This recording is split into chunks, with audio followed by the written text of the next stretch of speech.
ॐ पार्थाय प्रतिबोधितां भगवता नारायणेन स्वयं व्यासेन ग्रथितां पुराणमुनिना मध्ये महाभारतम् अद्वैतामृतवर्षिणीं भगवतीम् अष्टादशाध्यायिनीम् अम्ब त्वामनुसन्दधामि भगवद्गीते भवद्वेषिणीम् यं ब्रह्मा वरुणेन्द्ररुद्रमरुतः वन्ति दिव्यैस्तवैः वेदैः साङ्गपदक्रमोपनिषदैर्गायन्ति यं सामगाः ध्यानावस्थिततद्गतेन मनसा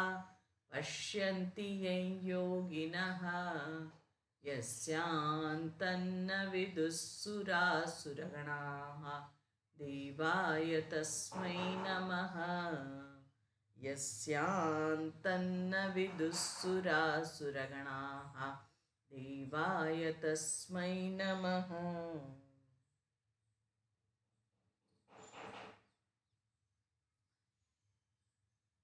વિભૂતિ યોગ અંતર્ગત ભગવાન પોતાની વિભૂતિનું નિરૂપણ કરી રહ્યા છે.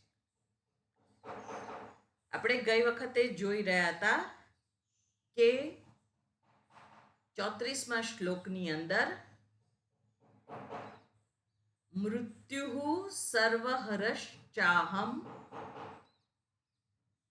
ઉદ્ભવશ્ચ ભવિષ્યતામ કીર્તિઃ શ્રીઃ વાક્ ચ નારીણામ સ્મૃતિઃ મેધા ધૃતિઃ ક્ષમા.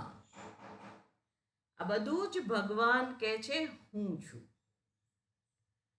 આપણે ત્યાં આગળ મૃત્યુને પણ મંગળ માનવામાં આવે છે. મૃત્યુ એ કોઈ એવી ઘટના નથી કે જેને અમંગળ કહેવામાં આવે, પણ મૃત્યુ પણ મંગળકારી છે. એટલે યમરાજા મૃત્યુના દેવતા છે અને જે સર્વનું નિયમન કરે છે. અને સર્વનું નિયમન કોણ કરે છે? ધર્મ. ધર્મ છે એ સર્વનું નિયમન કરનાર છે.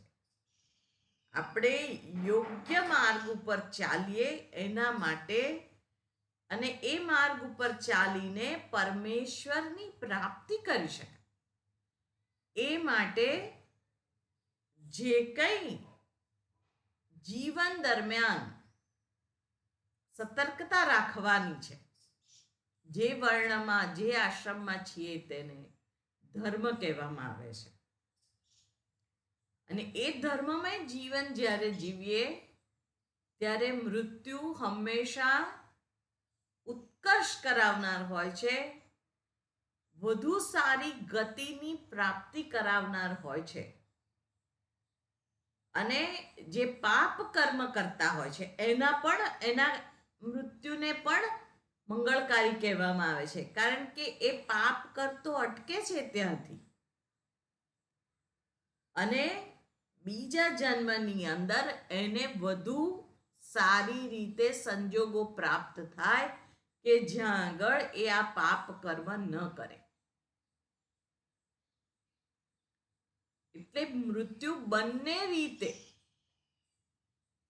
જે સત્કર્મી છે કે જે દુષ્કર્મી છે, બંનેના માટે ઊર્ધ્વ ગતિ અપાવનાર હોવાથી મૃત્યુ કેવું છે?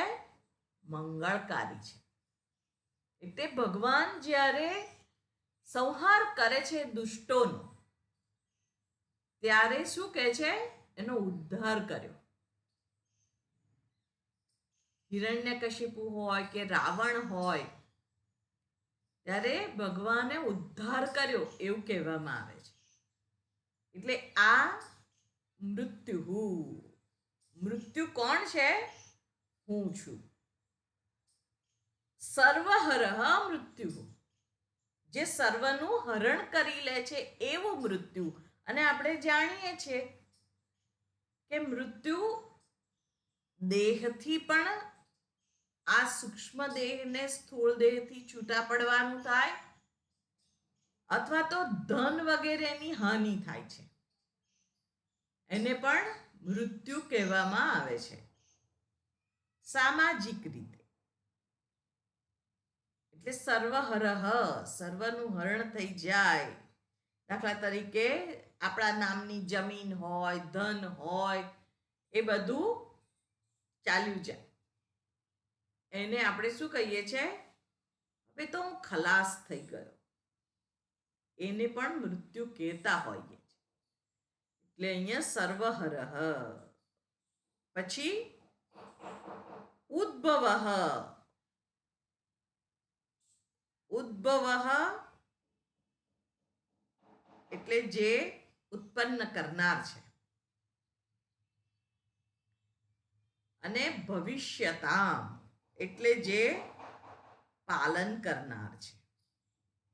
એટલે ઉત્પન્ન કરનાર, પાલન કરનાર અને મૃત્યુ એટલે સંહાર કરનાર. ત્રણેય રૂપે ભગવાન કહે છે હું જ છું. અને આપણામાં પણ બ્રહ્માજી, વિષ્ણુજી અને મહેશ ત્રણેયને એ કામ સોંપેલું છે. બ્રહ્માજી સર્જન કરતા છે, વિષ્ણુજી પાલન કરતા છે અને મહેશ સંહાર કરતા છે.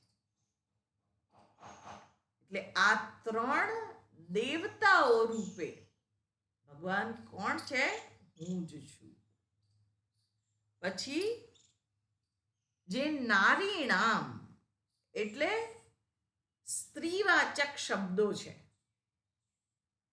તો પુલ્લિંગવાચક શબ્દો કોણ છે? ભગવાન જ છે. પણ સ્ત્રીવાક અહીં આગળ વાત કરેલી છે, એમાં કીર્તિ. કીર્તિ, કીર્તિ એટલે જે ધર્મથી જીવન જીવે છે, એની જે નામના ફેલાય છે, એને કીર્તિ કહેવામાં આવે છે. કીર્તિ કોણ છે? ભગવાન કે છે હું છું.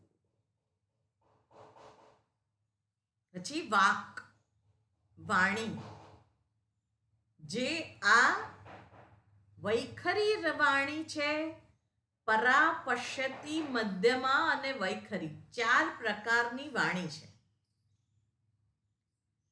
પરા એટલે જે કોઈ સૂક્ષ્મ રૂપે ઉપલબ્ધ છે, ચૈતન્યથી સંમિલિત થવા માટે ઉપલબ્ધ છે, એને પરા કહેવામાં આવે છે. પછી પશ્યતિ એટલે આ ચૈતન્ય રૂપી દેહ સાથે એનો સંપર્ક થાય છે, પશ્યતિ. મધ્યમાં એટલે મનમાં એ વિચાર સ્ફુરિત થાય છે, અને વૈખરી એટલે શબ્દ રૂપે બહાર નીકળે છે. ચાર પ્રકારની વાણી છે: પરા, પશ્યંતી, મધ્યમા અને વૈખરી. આ ચાર પ્રકારની વાણી ભગવાન કહે છે હું જ છું. અને આપણે પણ જોઈએ છીએ કે મનમાં વિચાર આવે છે કે આપણે કરીએ છીએ. આપણે બોલીએ છીએ કે હું વિચારું છું, પણ વિચાર કરવા આપણે શું કરીએ છીએ? કંઈ નથી કરતા. વિચાર આવે છે અને એ શબ્દ રૂપે બહાર પ્રગટ થાય છે. આ સ્વર પેટી એની સંરચના મેં કરી છે? ના. અને એ વિચારની અંદર શબ્દનું સ્ફુરણ મેં કર્યું છે? ના. એટલે આ સર્વ કોની અભિવ્યક્તિ છે? ઈશ્વરની અભિવ્યક્તિ છે. અને એટલા માટે જ કે છે સત્યમ વદ, પ્રિયમ વદ, સત્યમપી પ્રિયમ વદ, સત્યમપી અપ્રિયમ મા બ્રુયાત. સત્ય હોય પણ અપ્રિય લાગે એવું હોય, કડવું, હું તો કાણાને કાણું કહી જ દઉં, માબ્રુયાત શાસ્ત્ર કહે છે એવું ના બોલવું જોઈએ. તો આ પરા, પશ્યતિ, મધ્યમાં, વૈખરી બધા રૂપે કોણ છે? ભગવાન જ રહેલા છે. અને એ જે અપ્રિયનું ઉચ્ચારણ ના કરવું, પ્રિયનું ઉચ્ચારણ કરવું, અને પ્રિય પણ કેવું સત્ય હોય એ બોલવું. ખાલી ખાલી આપણે કોઈને મસ્કો મારવા માટે કે બટર મારવા માટે બોલી કાઢીએ તો એ પણ અયોગ્ય છે, એ ના બોલવું જોઈએ. એટલે અહીં આગળ વાણી ઈશ્વરનું પ્રગટીકરણ છે. વાણી એક વ્યક્તિથી બીજા વ્યક્તિ સુધી પહોંચવાનું માધ્યમ છે. આપણી લાગણીને આપણે શબ્દો દ્વારા રજૂ કરી અને સામેવાળાને પહોંચાડતા હોઈએ છીએ.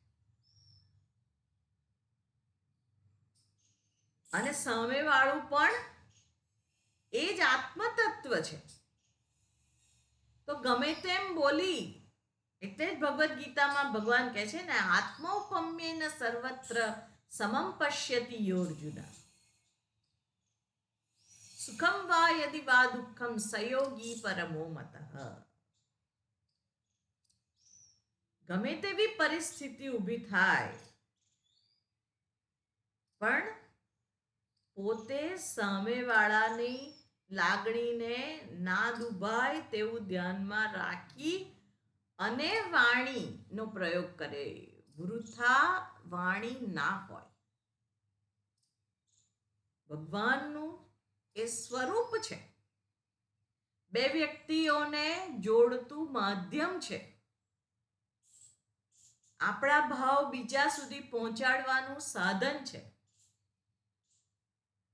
તો આપણે એવી વાણીનું ઉચ્ચારણ કરીએ કે જીહ્વા મે મધુમત્તમા. વેદની પ્રાર્થના છે, મારી વાણી કેવી હોય? મધુમત્તમ. સુપરલેટિવ ડિગ્રીનો પ્રયોગ કરેલો છે તમફ પ્રત્યયથી, એટલે મધુમત. એટલી બધી મીઠી હોય. પણ હમણાં જોયું એ પ્રમાણે કે પોતાનો કોઈ સ્વાર્થ સિદ્ધ કરવા માટે, બટર ચોપડવા માટે નહીં, પણ વાસ્તવમાં મારી વાણી મીઠી હોય, સત્ય હોય, કોઈને દુભાવાય નહીં એવી હોય. એટલે વાણી કોણ છે? વાણી હું છું. ભગવાનની શક્તિની અભિવ્યક્તિ છે. એના દ્વારા જ જ્ઞાન થઈ શકે છે. આપણી પરંપરાને શ્રુતિ પરંપરા કહેવામાં આવે છે, કર્ણ પરંપરા. એક પાસેથી બીજા પાસે, બીજા પાસેથી ત્રીજા પાસે, એટલે ગુરુ પાસેથી શિષ્ય પાસે, એ શિષ્ય પાસેથી એના શિષ્ય પાસે. કેવી રીતે આવી? શ્રવણ થકી. પણ શ્રવણ કેવી રીતે થાય? જ્યારે કોઈ શબ્દનું ઉચ્ચારણ થાય એનું શ્રવણ થાય. એટલે વાણી થકી એ સમજદારી પ્રાપ્ત થાય છે. અને શબ્દના પણ અનેક અર્થ હોય છે.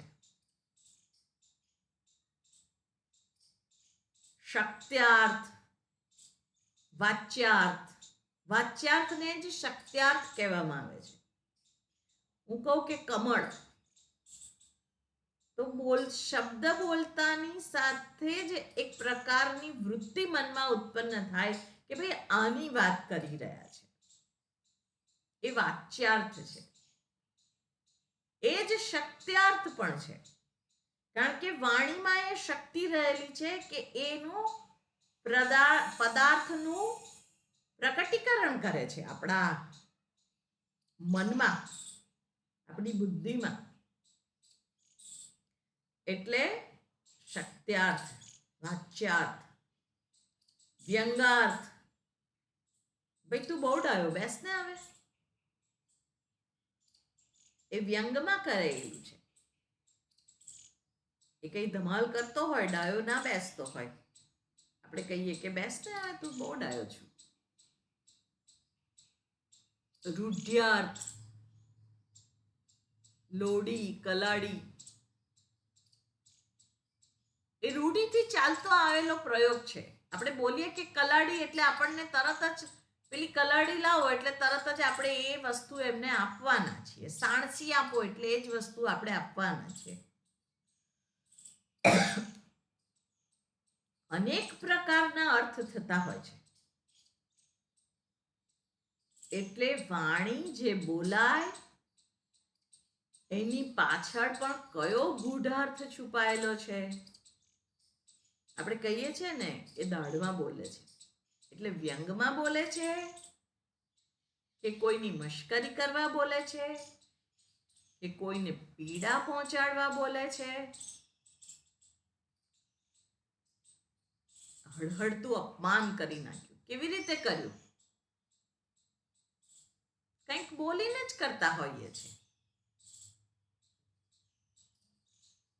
ભગવાન અહીંયા આગળ કહે છે કે વાક બહુ મહત્વનું સાધન આપણા જીવનની અંદર આપણને આપવામાં આવેલું છે. અને વાક તપસ બહુ મોટું તપસ કહેવાય છે. જે પોતાના શબ્દોનો યોગ્ય રીતે પ્રયોગ કરે એ તપ કરે છે. વાક તપસ. જરૂર હોય એટલા જ શબ્દોનું ઉચ્ચારણ હોય, ત્યાં જ શબ્દોનું ઉચ્ચારણ હોય, બાકી મૌન રહેવાનું હોય. એ પણ એક કળા છે.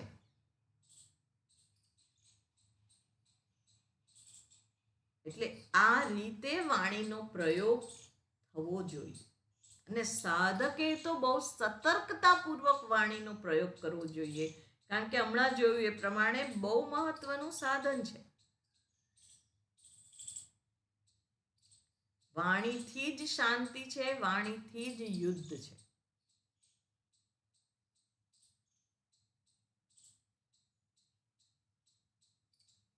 એટલે વાક.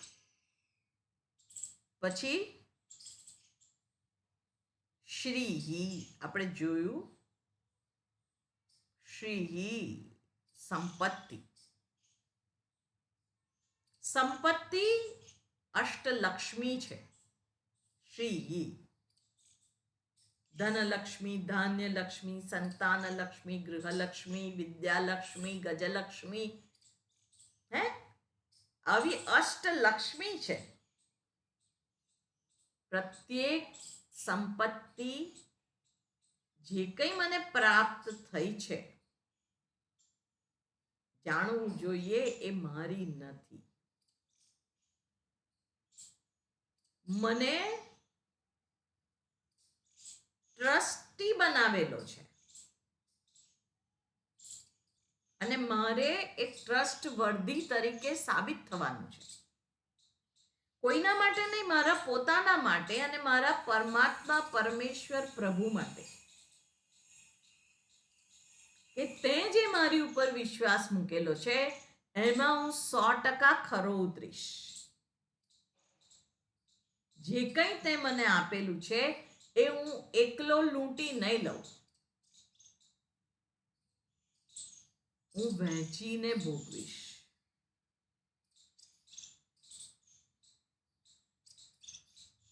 તો જ એ સંપત્તિ સાબિત થાય છે.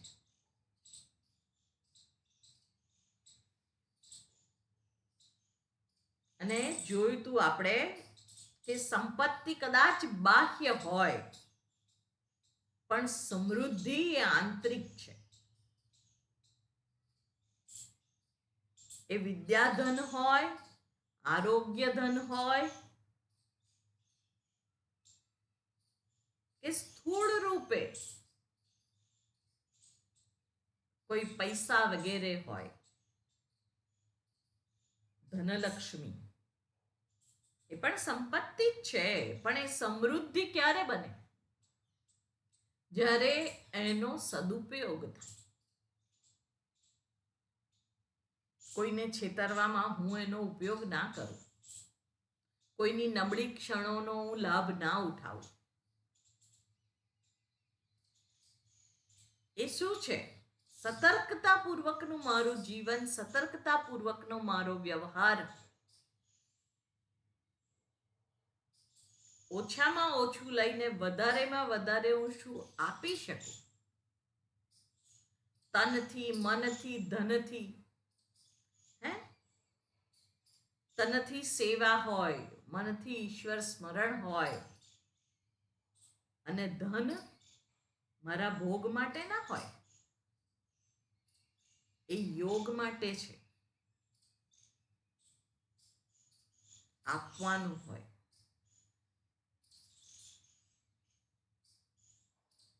એ શ્રી છે, સમૃદ્ધિ છે, અને એ જ મને આંતરિક રીતે મોટા બનાવના છે. નહીં તો છોટાલાલ, હું નાનો બિચારો, હું શું કરી શકું? મારા હાથમાં કંઈ નથી.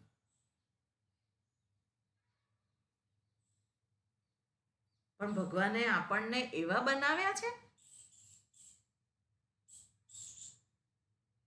આ વર્ણવે છે, એમાં દર્શાવે છે કે કેટલી બધી સંપત્તિ આપીને મોકલેલા છે. તો આપણા મનમાંથી એ કંજુસાઈને દૂર કરવા જેવી છે.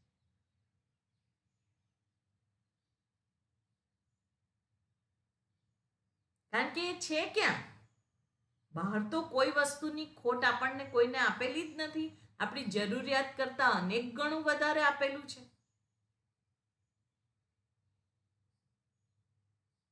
અને જ્યારે આપવાનું થાય ત્યારે આપણે સુપાત્રે દાન, કુપાત્રે દાન એવી ગણતરી કરવા જઈએ છીએ. કેમ? કારણ કે આપવું નથી, પેલું મન પાજી થાય છે.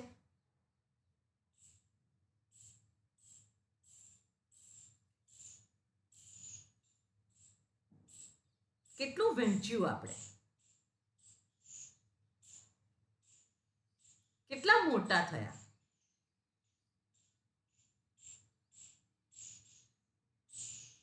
મોટા થવાનું આંતરિક રીતે એનું માપદંડ જ એ છે.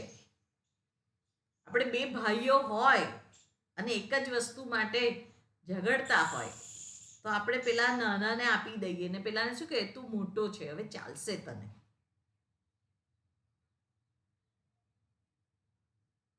નાના ભાઈને આપી દે.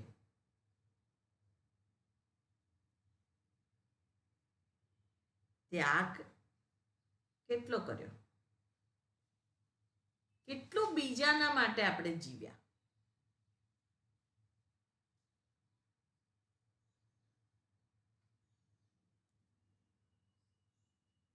સ્થૂળ રીતે જ આપવું એ પણ જરૂરી છે. સૂક્ષ્મ રીતે એને શુભેચ્છાઓ આપવી, એના માટે પ્રાર્થના કરવી, એ પણ આપેલું જ છે. કોઈ દુઃખીના આંસુ લૂછ્યા, કોઈની વાત બેસીને શાંતિથી સાંભળી. કોઈ વાર ખાલી એ માણસને સાંભળવાની જ જરૂર હોય છે. બધું આપેલું જ છે.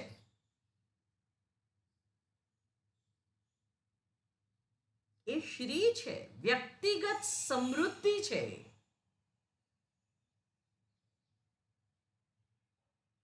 એ જ માણસને માણસ બનાવે છે. જ્યાં સુધી આપણી અંદર બીજાની પીડાને સહૃદયતાથી પચાવી અને એને પોતાની અંદર સમાવી લેવાનું સામર્થ્ય ના પ્રગટ થાય, ત્યાં સુધી શાસ્ત્રના શબ્દો કંઈ કામમાં આવવાના નથી.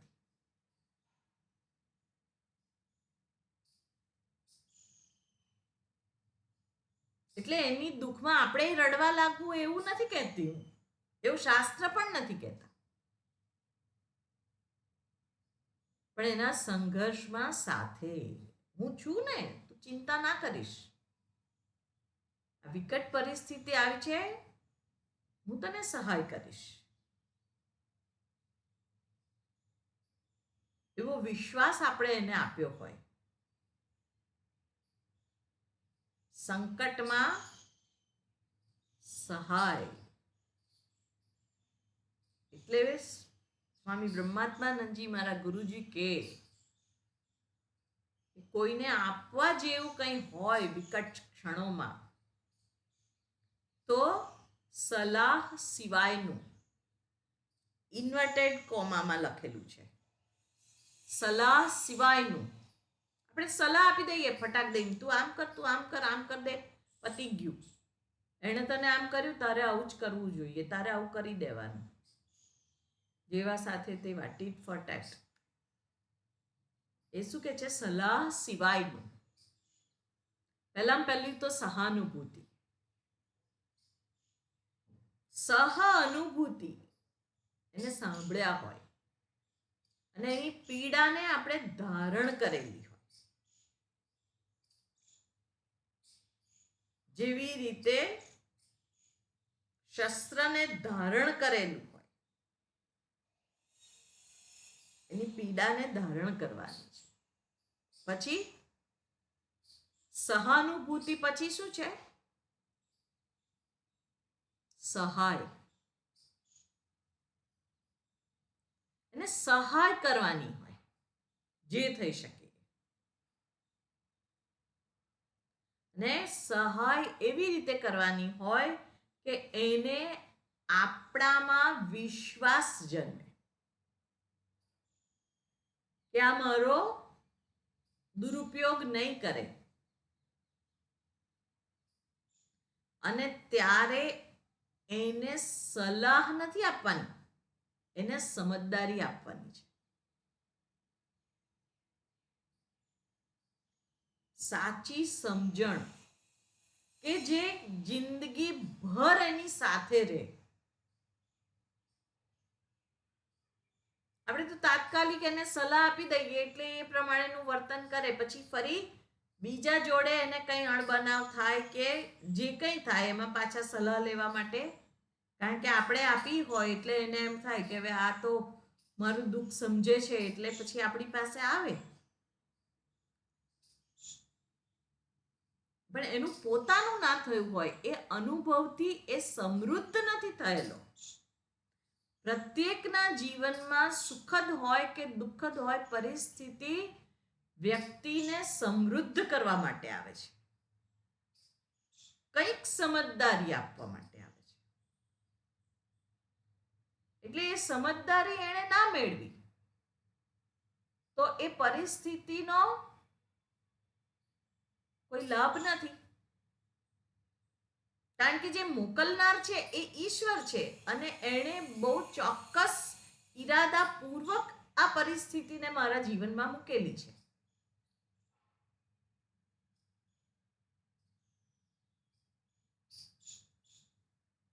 એટલે અહીંયા આગળ જે કહે છે શ્રી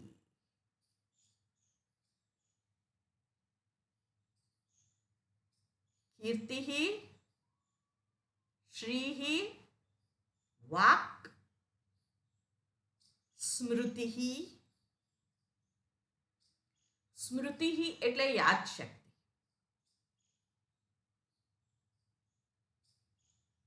યાદશક્તિ પણ ઈશ્વરની જ અભિવ્યક્તિ છે. નહીં તો આપણે ભૂલી જઈએ જો બધું, તો દરેક ક્ષણે આપણે નવા છીએ. કોઈ વ્યવહાર સંભવિત નથી. હું કોણ છું, ક્યાં છું, કેવો છું, મારું ઘર ક્યાં છે, હું શું કરું છું, કશું યાદ જ ના હોય. આ બધું યાદ છે આપણને. અને એની સાથે સાથે પેલે દિવસે તમે મને શું કહ્યું તું એ પણ યાદ છે. એ પણ ઈશ્વરની અભિવ્યક્તિ છે. એમાંથી સમૃદ્ધ થવા માટે જ છે બધું જ. હું કેટલો મોટો બન્યો, મારું જીવન આંતરિક રીતે કેટલું સમૃદ્ધ થયું.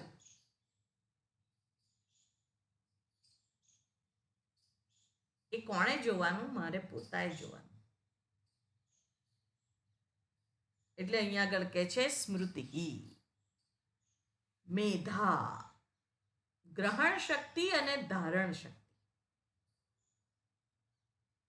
જે ગ્રહણ કરીએ એ જ ધારણ થાય. આપણે ટેલિફોનની રમત રમતા હોઈએ તો એકના કાનમાં કહેવાનું, પછી બીજાને કે, ત્રીજાને કે, એમ રાઉન્ડમાં 25 માણસો બેઠા હોય ને 25મું જ્યારે વાક્ય ઉદ્ઘાટિત કરે ત્યારે પહેલા જે કહ્યું હોય એનાથી કંઈક જુદું જ હોય. ધારણ શક્તિ, જે કહ્યું છે એ જ સાંભળવાનું. મોટા ભાગના પ્રોબ્લેમ આ મિસકોમ્યુનિકેશનને લીધે જ થતા હોય છે. કહ્યું કશું ને સાંભળ્યું કશું, આંખનું કાજળ ગાલે ઘસ્યું. કંઈક જુદું. આપણે પેલા આવું કહ્યું, એને કહ્યું તમે બહુ ડાયા, અને મેં સમજી લીધું. અરે એને ખરેખર કહ્યું છે, એને પ્રેમથી કહ્યું છે, પણ મેં ધારણ કંઈક જુદું જ કર્યું હોય. અને સમસ્યા એ જ હોય છે ને.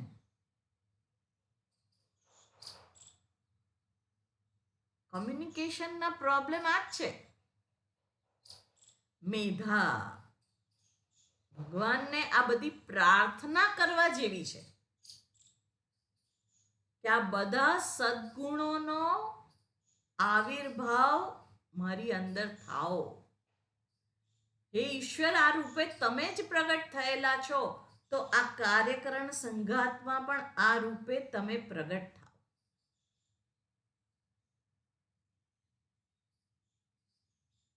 મેધા, જે ધારણ કર્યું છે એ જ ગ્રહણ કરવાનું છે. પછી ધૃતિ, ધૈર્ય, ધીરજ. કોઈ પણ કાર્યની અંદર બહુ મહત્વની વસ્તુ ધૈર્ય છે. આપણે ત્યાં પણ કહેવત છે, ઉતાવળે આંબા ના પાકે. ગમે તેટલી ઉતાવળ કરીએ, સરસ ખેડાણ કર્યું, બીજ વાવ્યા, વરસાદ પણ સારો થયો છે, તો ધાન્ય બીજે જ દિવસે ઉગી જાય. આપણે દર 2 દિવસે અંદર ખોલીને જોઈએ કે આ બીજ કેટલું વિકસિત થયું, તો થાય. એના માટે પાક લેવા માટે ખેડૂતે ધીરજ ધરવી પડે. આધ્યાત્મિક જીવનની અંદર પણ ધૈર્ય.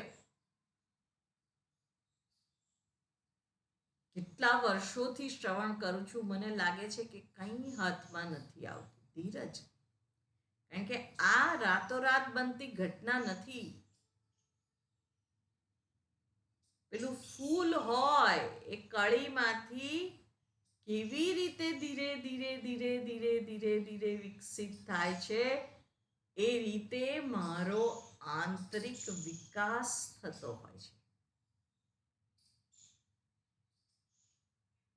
ધૈર્ય બહુ જરૂરી છે. ભગવાનની એ અભિવ્યક્તિ છે. ભગવાન કે છે એ રૂપે હું જ છું. ક્ષમા, ક્ષમા. કોઈ પણ વ્યક્તિ કંઈ પણ વ્યવહાર કરે, આપણે કહીએ કે જ્યાં તને માફ કરી દીધું, પણ ક્ષમા એક સ્ટેપ વધારે છે. માફ કરતી વખતે મારા અંતરની અંદર વિહ્વળતા ના ઊભી થાય, હું વિચલિત ના થઉં, એ ક્ષમા છે.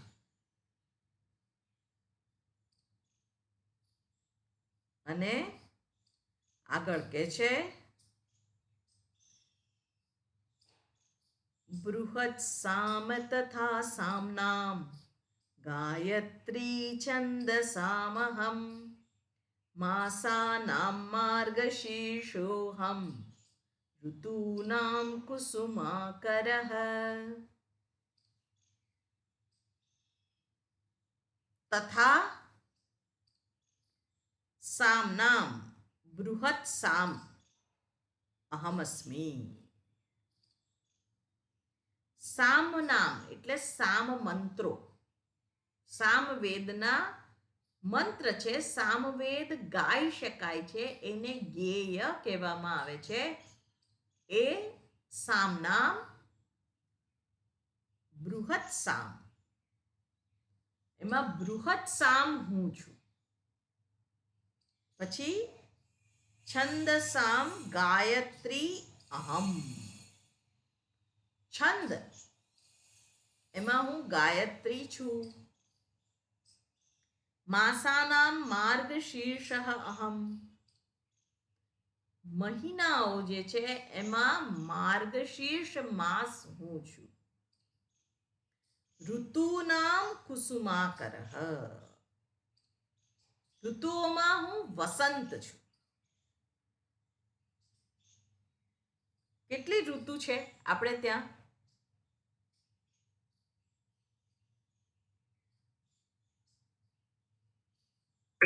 6 છે 6. હા, કઈ કઈ? શિયાળો, ઉનાળો, ચોમાસું, વસંત, શિશિર, ત્રીજી યાદ નથી આવતી. હમ હેમંત. હમ બરાબર. 6 ઋતુ છે. એ 6 ઋતુઓમાં વસંત ઋતુ હું છું.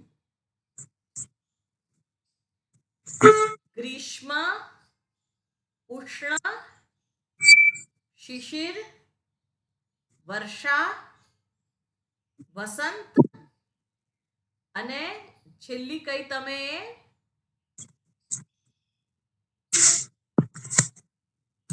છેલ્લી કઈ કઈ?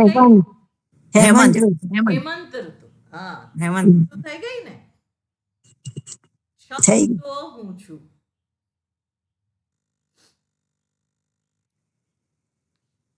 સામ નામ, સામ મંત્રોનું જે ગાન કરવામાં આવે છે એમાં અલગ અલગ પદ્ધતિથી ગાન થતું હોય છે.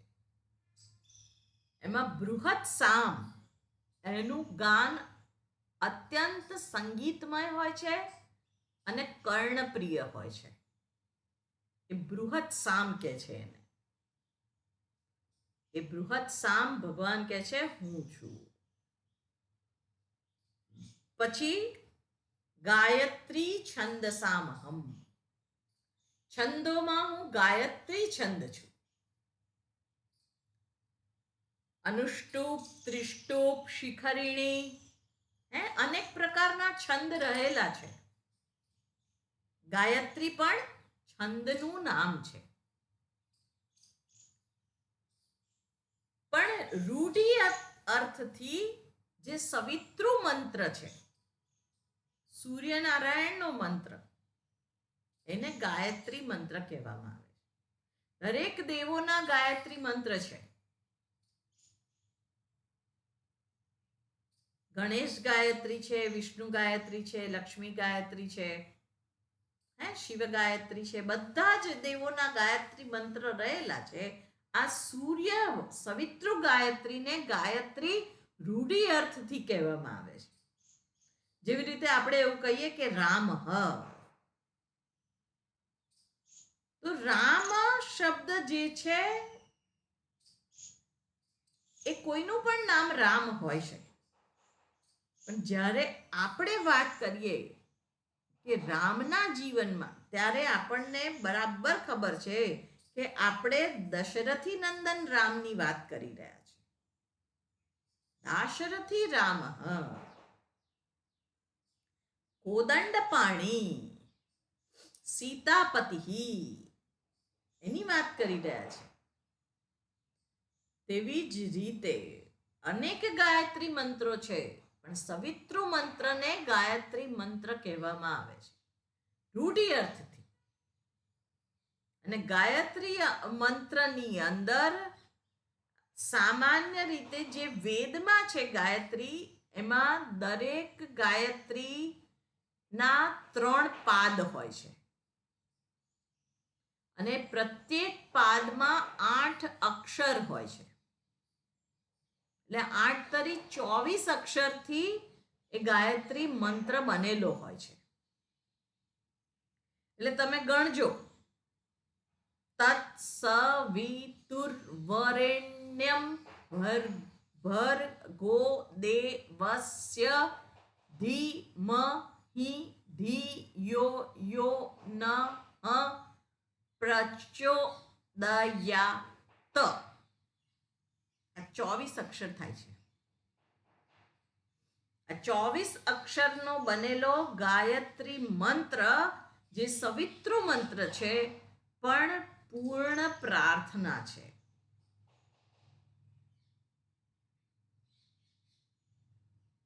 એની અંદર સવિતૃ જે પરમાત્મા, જે પ્રકાશ સ્વરૂપ છે, જે જ્ઞાન સ્વરૂપ છે, જે ચૈતન્ય સ્વરૂપ છે, તેને પ્રાર્થના કરવામાં આવી છે.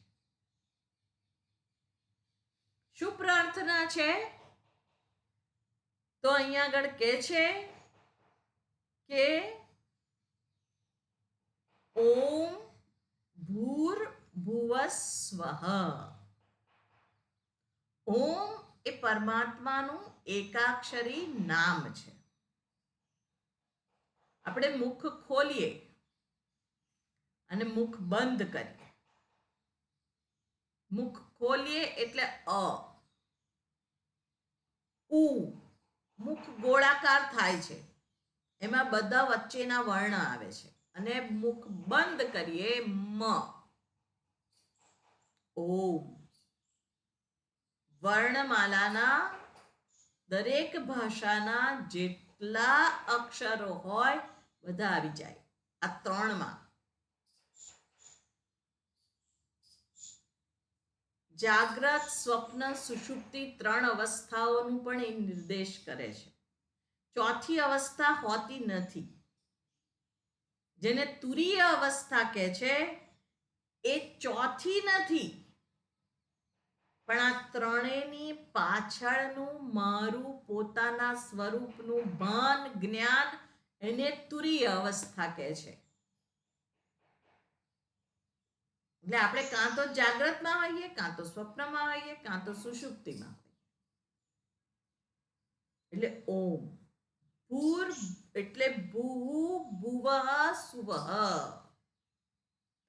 એટલે સ્થૂળ, સૂક્ષ્મ અને કારણ. ભૂ ભુવઃ સુવઃ. સ્થૂળ, સૂક્ષ્મ અને કારણ ત્રણેય જે જગત છે, ભગવાન કહે છે એ હું જ છું. આ પ્રપંચ, પંચ પંચ ઇતિ પ્રપંચ. પ્રપંચ શું છે? 5 તત્વોનું બનેલું છે. અને એ સ્થૂળ હોય, સૂક્ષ્મ રૂપે હોય કે કારણ અવસ્થામાં હોય, અનઅભિવ્યક્ત અવસ્થામાં હોય, હજુ અભિવ્યક્ત થવાનું બાકી છે, બધું જ હું છું. એટલે ભૂ ભુવઃ સુવઃ. પછી તત એટલે તે ઈશ્વર. સવિતુઃ સવિતૃ ભગવાન સૂર્યનારાયણ. સવિતુઃ એટલે એનું.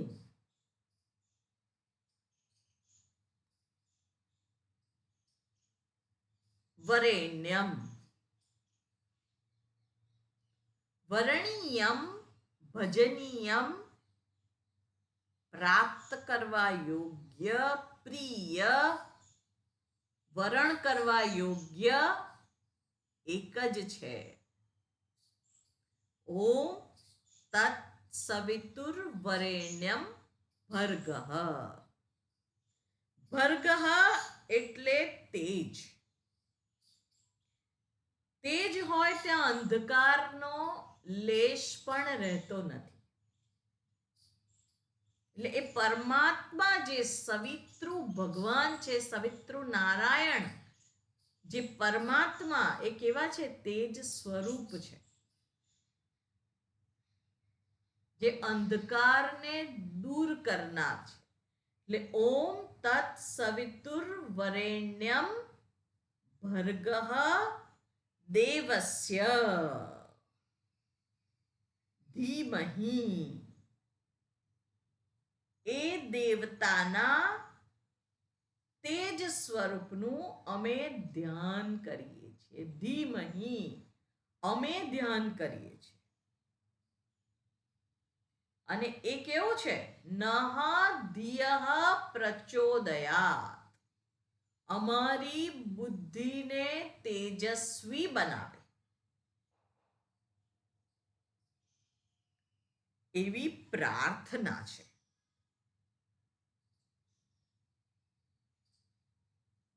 શેના માટે તેજસ્વી બનાવે? આ સ્વરૂપની પ્રાપ્તિ માટે, બ્રહ્મ વિદ્યા માટે. ગાફેલ બુદ્ધિ કામમાં આવતી નથી, કે જગતની અંદર અટવાઈ ગયેલી બુદ્ધિ કામમાં આવતી નથી. એટલે ઓમ ભૂર્ભુવસ્વઃ તત્સવિતુર્વરેણ્યમ ભર્ગો દેવસ્ય ધીમહિ ધિયો યો નઃ પ્રચોદયાત. નઃ ધિયઃ પ્રચોદયાત. નઃ એટલે અમારી, ધિયઃ એટલે બુદ્ધિને, અને પ્રચોદયાત એટલે તેજસ્વી બનાવે.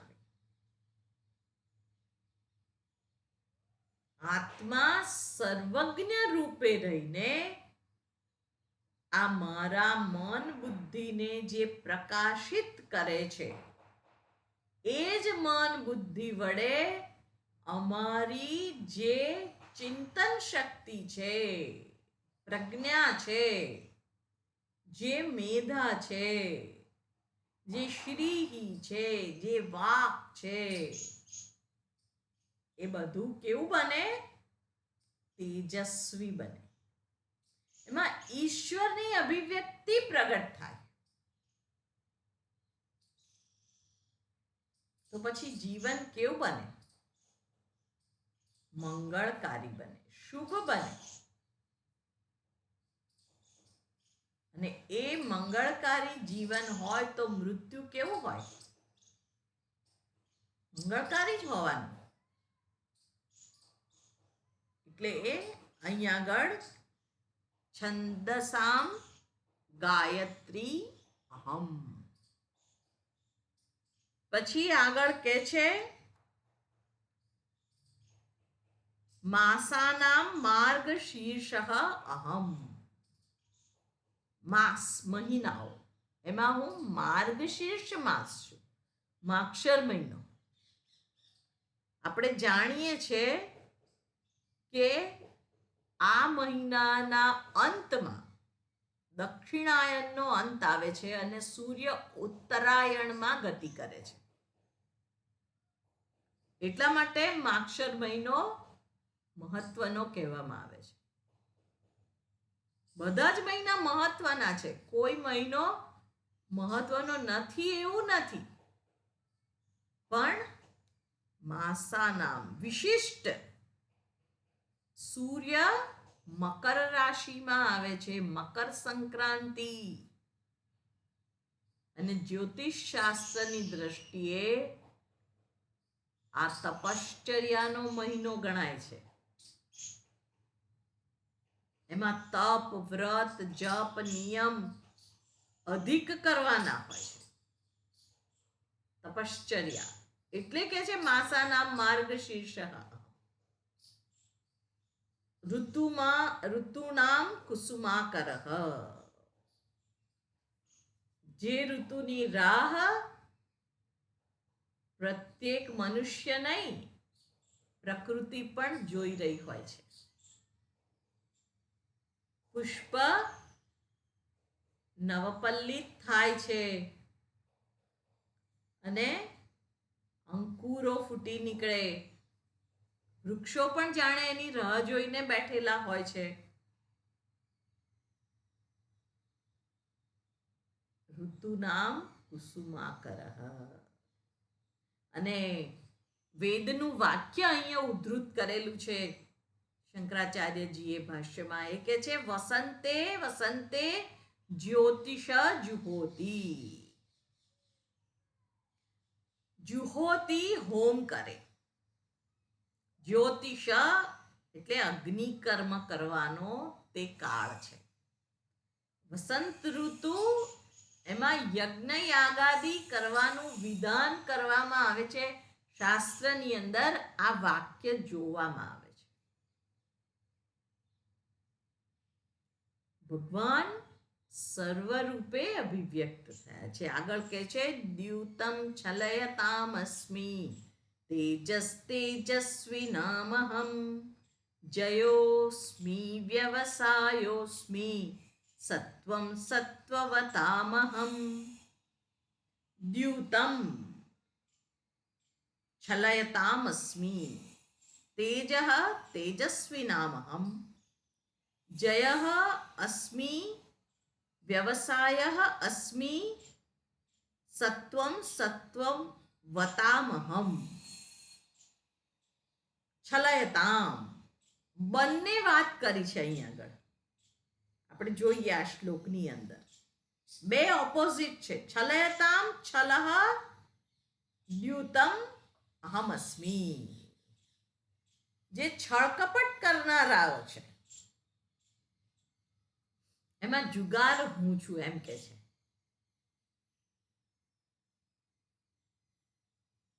પછી તેજસ તેજસ્વી નામ અહમ.